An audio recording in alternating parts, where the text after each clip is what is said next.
今天的台股撒尾盘，我们跌了200多点。我们看到的，今天全世界的媒体都在报道台湾，报道什么？台湾接受253天没有本土案例的这个记录，竟然被破掉了。本来我们讲嘛，我们给航空公司方便，我们让航空公司的机组人员，让你的空服人员，你的隔离时间比一般人缩短。照理讲，我是让你有更好的周转，我让你能够运作，就没有想到航空公司没有好好的管理，不但没有好好的管理，才拍照，现在已经造成了一个本土案例，而且这个本土案例它居然交友广阔。现在担心的是，还会有第2个、第3个吗？慧珍？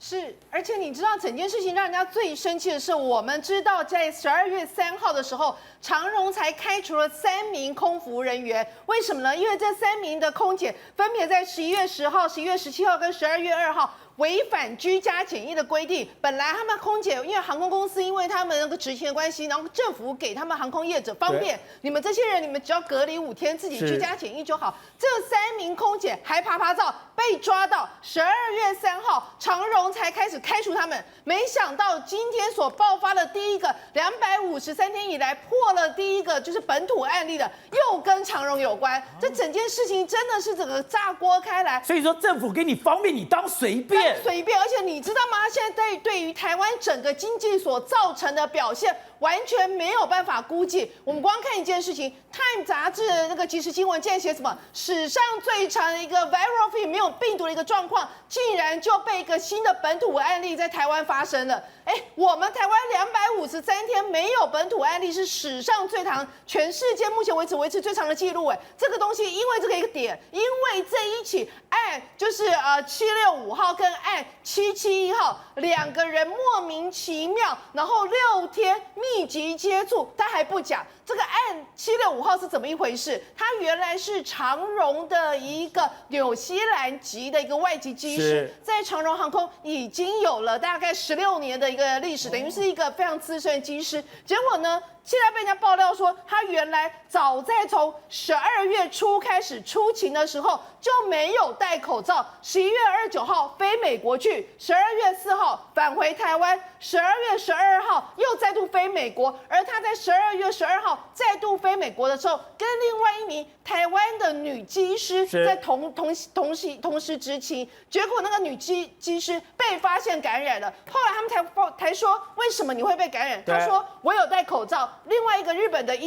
那个机师也有戴口罩，跟他一起飞的这个纽西兰籍，跟他一起同时出勤这个机长没有戴口罩。所以你说是因为我们台湾籍的女机师感染了，她通报了，对，她才回溯，不然这个纽西兰的机师是讲都不讲的。讲都不讲，而且后来他在12月20号被确诊之后，人家就开始问他说：“那你过去几天去了哪里？”他说：“我忘记了。”他说：“我忘记了。”完全不配合。他完全不配合，而且他非常可恶的是，现在还有 PTT 有开始爆料，他甚至跟别人抱怨说什么台湾的 CDC 恶搞他，说他只是感冒，我们故意恶搞他，栽赃他，把他变成是一个病例，他不相信检验的结果。然后呢，后来他也完全不配合，不交代。你不相信结果，你把台湾的无本土案例这个记录给破了，你还我跟你讲，你自己丢逼都算了，你知道现在让大家最生气的一件事是什么？知道？问他你到底过去几天的那个去哪里，完全不讲，他说忘了。结果检调单位介入调查，警政单位去追踪之后，才发现，我的老天爷啊！他从12月7号到12月10号这6天，跟一名广明的30多岁的女性，就是女工程师之类的，竟然有密集性的接触，而且呢，他完全不讲这件事情。后来是那个他完全隐瞒这个。跟这个广明的女职员的互动是，而且呢，后来人家就是因为接触的关系去查到那个广明的女职员，就一检测发现她也确诊。然后你知道现在后来整个人，他现在公布的一件事情是，你现在看到你会头皮发麻。他竟然从12月的8号、12月的10号跟12月的11号这3天。都在非常就是那种密集的午餐时间跟晚餐时间，跑到星光3月、台北天母店，还有远东百货、SOGO 台北天母店，以及好事多南崁店，所以他都在天母活动。而且我跟你讲，你有没有发现很可怕是，那是用餐时间他去那边干嘛？显然是用餐嘛。所以你在这种情况，你就知道说，如果说这个东西在整个追踪下去的话，它牵涉出多少人还没有办法厘清。而且现在要回到刚刚提到的771号这一名本土案例。对，这名本土案例的女性，我们刚刚提到她是广民，对不对？她在广民里面，后来也被人家发现说，她在这段时间还不断去上班嘛，因为她不知道对方有确诊，去上班的情况之下，她也频繁的进出茶水间，而且是不同楼层的茶水间，而且一待超过30分钟的时间，然后不是你说在茶水间待30分钟，你干什么工作可以待30分钟茶水间？所以我们就知道，不知道是广民的福利特别好还是怎么样，不清楚。结果你知道吗？现在一开始确诊之后，那广民马上就宣布说，他们从明天开始啊，员工都不可以再去员工餐厅吃饭。所以这代表什么？他们还可以有员工餐厅，他们本来吃饭还在员工餐厅吃饭，而且现在我又在茶水间待半个钟头，我还在员工餐厅吃饭。而且你知道哦，这件事情后来开始爆发之后，整个华亚科学园区都恐慌了。为什么华亚科学园区都恐慌了？因为他们很多的外送人也都是说，我们其实都是在这个园区送来送去，所以现在变成它的一个小小的那个老鼠屎，真的会引爆整个全台湾的一个风暴。那这个777到底接触多少人了？现在就不知道。而且我跟你讲一件最有趣的一件事情，你知道吗？因为今天 CDC 在开会的时候，其实一开始爆发的时候就说哦，国内有一个本土案例什么的，就后来就发现股票就开始下杀嘛。然后我朋友，因为我有不同群的朋友，有一个朋友说，为什么广民的本土案例爆发，长荣航空一直跌啊？后来等到 CDC 召开记者会之后，才发现原来771例的感染病源就是从长荣这边过来的。然后因为这个765号的这个外籍机师，他本身是已婚的身份，所以呢，现在771号的女性跟他到底是什么样的情况？然后现在公布来是有3次的共同出游的情况，但是 CDC 你说他们3次出游是到了星光三月的天母店、SOGO 的天母店，还有好事多的南崁店。对，然后但是呢，他们根据 CDC 现在的资料显示是呢，他们是说12月7号到12月的12号6天的时间密集接触。那你会不会发现很有趣？6号不对啊，你从8号开始算的哈，所以就不知道。对，7号，他说从7号开始，对，但是问题是他公告出来是8号，所以代表12月7号他们去哪里不知道，那12月12号他们去哪里不知道。所以现在就变成是他们2个人所有出游的行程，他们到底在这段时间里面到底去了哪些地方，做了什么事情，就变成全台湾人都很想搞清楚的一点。而且呢，最有意思一件事，会变成防疫破洞吗？我跟你讲，现在因为造成今天整个台股下杀，全台湾你不管是哪里的人，你都群情激愤。现在就变成是你外送订的你也很生气，因为你可能因此而冲击到人家华亚科的整个外送的订单。现在买股票的人也很生气，因为我明明股票今天都涨得好好的，本来还不错。就被你搞得一下子下杀，还有人去估算什么，你知道吗？光这2家公司刚提到的长荣跟广民，今天股价下杀，一个下杀7.2%，一个下杀6%多。2家公司今天因为这件事情，市值蒸发了大概快50亿。那你更不用何况整个台股本来就那个下跌大概几十点，后来下杀到207点，整个台股人家算下来，今天蒸发了6700亿耶。那这件就为了他们2个人，现在就很多人就很生气啊，就有人开玩笑说，你们6天密集接触，整个台湾付出了6、7千亿的一个这个惨痛的代价。但现在很可怕的一件事情是什么？你知道吗？因为现在还不知道广民这一条就771号这条线弄出去，还有没有其他更多的人？或者是这3家就是他们3天出游情况有没有导致更多的本体案例出现？如果有的话，现在问题来了，我们都知道我们在下个礼拜我们就要跨年了。对，现在我们本来全台湾跨年有非常多的庆祝活动，我自己就要去外县市。现在能跨年吗？现在就变成假设，如果说真的在这个礼拜之内有更多的本土案例爆发的话，我认为有可能为了整个疫情着想，包括全台湾大型的跨年晚会全部要取消。你可以想象这对台湾的经济、台湾的旅游业、台湾的观光业造成多大的冲击吗？所以这所有的人就在因为这种群情激愤的情况下，每个人都跳下来办案，说你说清楚，你们2个到底是什么关系？他们到底什么关系？其实不关我们的事啦，但是我们只是很生气，尤其是我认为765案例的那一个外籍医师，那个心态非常就是非常糟糕，因为呢，他不仅长期以来在那边听说就不戴口罩，他还故意在他自己的脸书上弄出一个戴口罩的样子。但事实上，他脸书上戴口罩，他自己本人执行勤务在密闭的飞行器里面，他完全不戴口罩。那我觉得长荣航空这里其实我真的要严厉的谴责长荣航空，你们才在12月3号开除那3名爬照的长荣的那个空姐，结果你竟然在12月的中8号到12号这段时间，这个机师竟然可以完全不戴口罩，在你们的航空器上面飞行，那你这样不是把其他的工作人员也置入于风险当中？那你们长荣接二连三发生这种事情，你们长荣到底控管上出了什么问题？你们是没有办法管吗？还是说你们干脆就现在就要求整个 CDC 把所有航空业的一些相关的检疫规格全部拉高层级，全部交由中央来处理，不要说给你们业者方便，结果你们当成了随便。知道台湾怎么这么生气？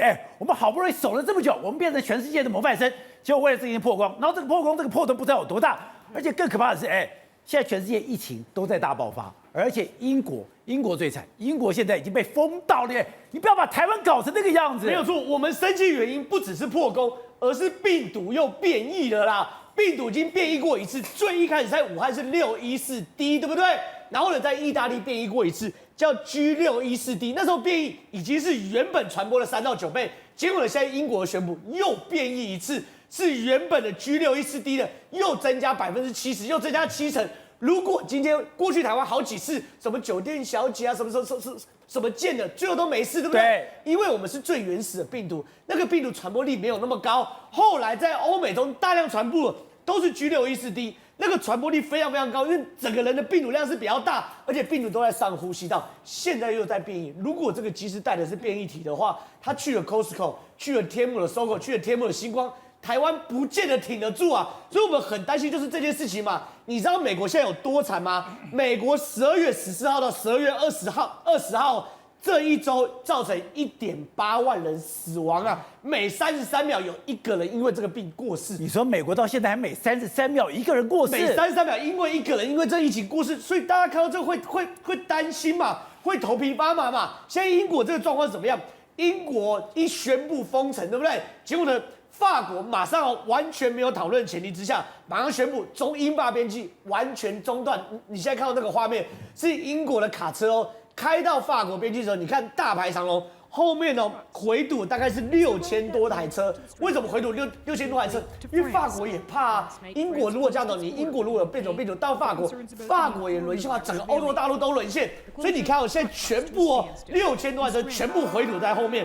而且你看这些车哦，全部进不了法国。对，英国进不了法国，然后呢，法国没有司机敢开车去英国，没有司机敢开车到英国，都发生什么事？英国的蔬菜啊、食物啊没有补给，所以英国现在超市，我们看画面是，你说进不来也出不去，进不来出不去，所以英国超市现在看到就是，你看这种就是完全抢购一空的的状况哦。为什么？因为是这样嘛，英国当然自己有自己的农业，可也有很多东西是需要从欧洲大陆进口到英国的。那当然哦。现在所有的船啊、飞机啊、卡车全部不敢运，结果你看现在英国人完全变不只是空城之外，超市食物全部都没有。然后呢，英国的人哦，到各国都像遇到瘟疫一样。英国现在就有63名旅客飞到德国的汉诺威，英国人现在也在抢过卫生纸，抢卫生纸啊！然后你看，这是德国汉诺威机场，为什么？因为英国有60个旅客哦，飞到汉诺威机场的时候，机场德国人就直接不让他入境，然后就强迫他们在那边，然后呢就开始做那个核酸检测啊。做完核酸检测之后呢，然后呢才准让他离开。所以现在英国状况是这样，因为有变异病毒。大家都很担心英国，然后整个欧洲大陆都开始封锁英国，所以我不但是封岛，我连英国人都不敢让你进来了。英国人都不敢让他进来啊！你知道法国做了多绝吗？法国是12月21号凌晨哦，无预警宣布48小时英国的陆海空全面禁入令。什么叫陆海空？是我们看到是卡车不可以过来，对不对？你的航运不可以过来。你的空运不可以过来，而且法国下这禁令的过程中，完全没有跟英国打过招呼，然后跟英国讲说，你只有6小时来做准备。所以现在大家全世界面对到这种最新型的变种病毒，是非常非常担心的嘛。所以法国现在紧张到这个程度，现在整个英国是干嘛？强生赶快打给马克宏。马克宏现在不是在隔离吗？他强生打给马克宏，假装为他祝寿，说祝你生日快乐。但是你可不可以赶快让我的卡车过去？然后呢，马克宏直接摇头说不准，你所有的卡车司机做过核酸检验之后，你才可以入境。所以现在整个世界对于英国来说是很担心的。而且马克宏自己感染了新冠肺炎，不让人家进来。那当然马克宏自己感染，当然不让他进来。所以你看所有英国的边境卡车全部堵在这边，对不对？英国竟然启动叫做布洛克行动。什么叫布洛克行动？这个东西是英国预防2021年1月1号脱欧的时候，对不对？脱欧之后呢，英国的船啊、货车不见得可以那么容易进到欧洲，你会有边境检疫嘛、边境检查、真的关税等等的。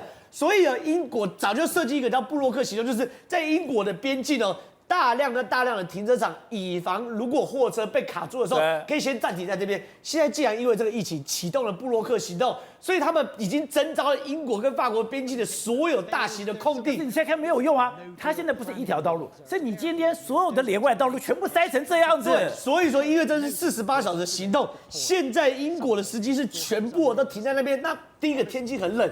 第二个没有食物，你看他们就在这边这样硬盯到等到48小时之后，看法国会不会解除这个禁令，又或是说要求每一个司机都做核酸检验才进来。总而言之，现在世界各地都因为这个新型变种的疫苗的病毒都非常担心的时候，而且现在这个情况更可怕的是，你现在让整个伦敦宛如空城。没有错，你现在看到是伦敦的画面，伦敦画面真的是宛如空城嘞。因为伦敦现在也进入到所谓第4级的封锁令。你看这伦敦从空拍图看到都没有人。第4级封锁令是什么东西？就是过去的封城啊，你只有上班才可以出去，然后买食物才可以出去，其他全部都不行。所以你看到现在这个第4级的封城，就是现在英国的状况。那英国状况这么惨的时候，所以回过头来看，我们现在才这么生气。